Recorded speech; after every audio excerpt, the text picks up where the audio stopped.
আসসালামু আলাইকুম শিক্ষার্থী বন্ধুরা, তোমরা যারা 2024 সালের এসএসসি পরীক্ষার্থী এই মুহূর্তে ভিডিওটি দেখছো, তোমাদের সামনে কিন্তু হচ্ছে টেস্ট পরীক্ষা অর্থাৎ প্রি টেস্ট পরীক্ষা শুরু হতে যাচ্ছে কিছুদিনের পরেই। তো তোমরা অনেকেই এটা নিয়ে অনেকটা কনফিউশন বা অনেকটা টেনশন, অনেকটা ডিপ্রেশনে ভুগতেছো যে এখনও সেরকমভাবে পড়াশোনা হয়নি, তাহলে কিভাবে করে আমরা ভালো একটা মার্কস পেতে পারি।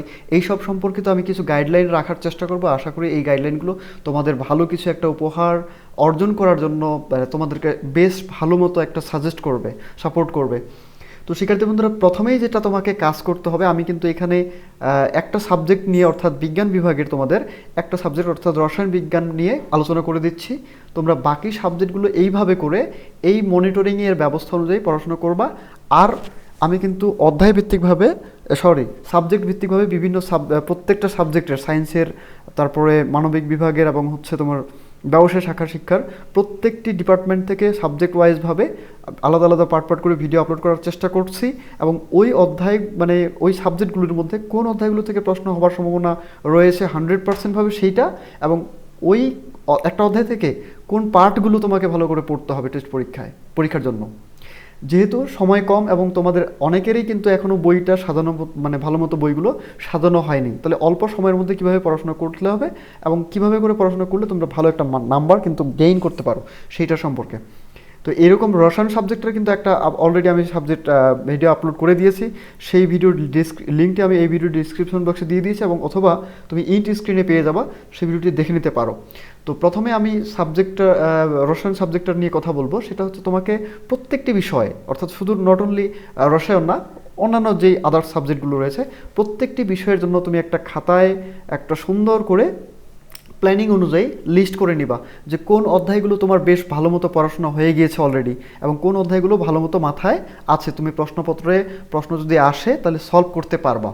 এবং রিসেন্টলি তুমি বাসায় প্র্যাকটিস করতে পারতেছো ঠিকঠাক মতো, ওইটার একটা আলাদা লিস্ট। আর কোন অধ্যায়গুলো এখনও তোমার পড়া হয়নি, ধরো যে এখানে তোমাদের হচ্ছে টোটাল 12টা অধ্যায় দেওয়া আছে। এই 12টা অধ্যায়ের মধ্যে 12টাই কিন্তু তোমাদের মাথায় এখনও হয়তো বা অনেকেরই আছে, ম্যাক্সিমাম কিন্তু স্টুডেন্টের 12টা অধ্যায় মাথায় নেই, এটাই স্বাভাবিক ব্যাপার আমি যেটা মনে করছি।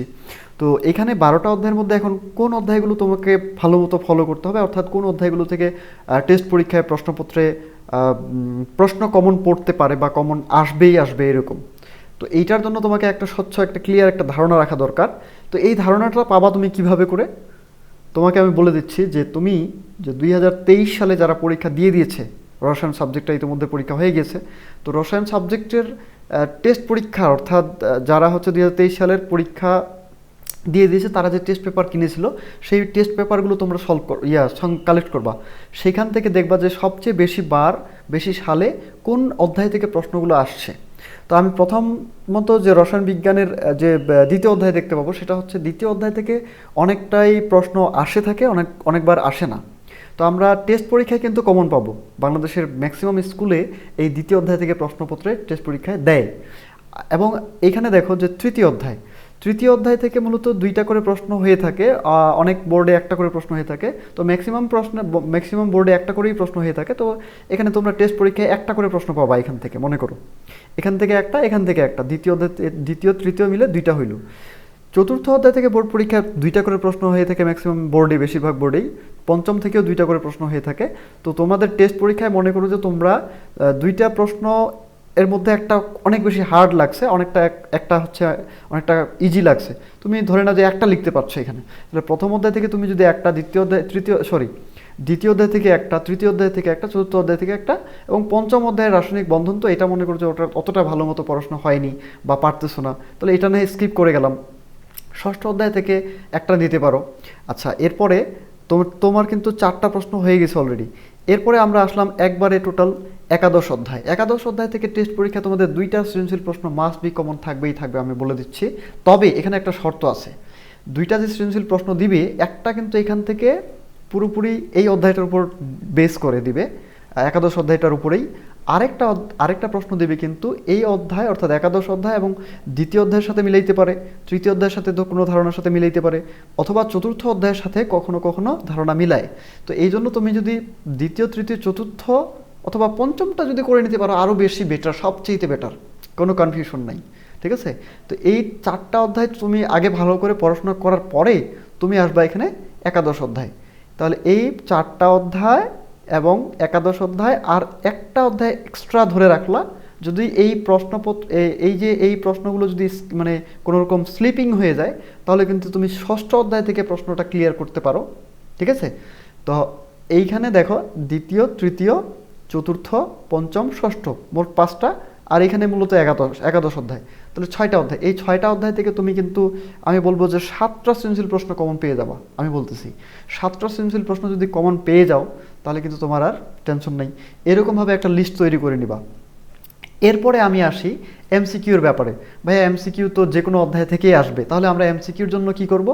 এমসিকিউর জন্য তোমাকে যেটা করতে হবে, তুমি কিন্তু এইখান থেকে 7টা অধ্যায় খুব ভালো মতো সৃজনশীলের জন্য পড়লা। ঠিক আছে? এই 7টা অধ্যায় ভালো করে পড়লা, পড়ার পরে আরও 5টা অধ্যায় আছে।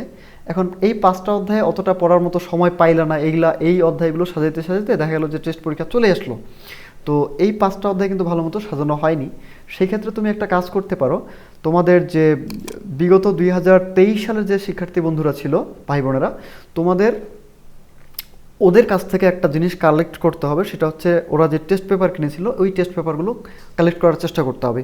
ওই টেস্ট পেপারে দেখবা যে সবচাইতে বেশি কোন এমসিকিউগুলো কোন বার বেশি বেশি করে রিপিট করে আসছিল অনেকবার, এবং ভালো ভালো স্কুল অ্যান্ড কলেজ যেগুলো আছে সেগুলোর প্রশ্নপত্রগুলোকে ক্লিয়ার করার চেষ্টা করবা। ঠিক আছে?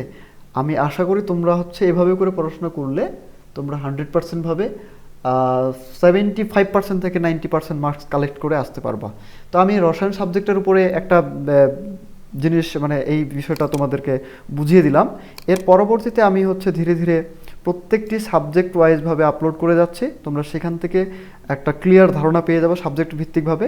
এর পরবর্তীতে সাবজেক্টগুলোর ভিডিওগুলো আপলোড পাওয়ার জন্য চ্যানেলটিকে সাবস্ক্রাইব করে পাশে থাকবা, আর পাশে থাকা বেল বাটনে প্রেস করে রাখবা। ঠিক আছে? আসসালামু আলাইকুম শিক্ষার্থী বন্ধুরা, আজকের এই পর্যন্তই আলোচনা রাখছি। ভালো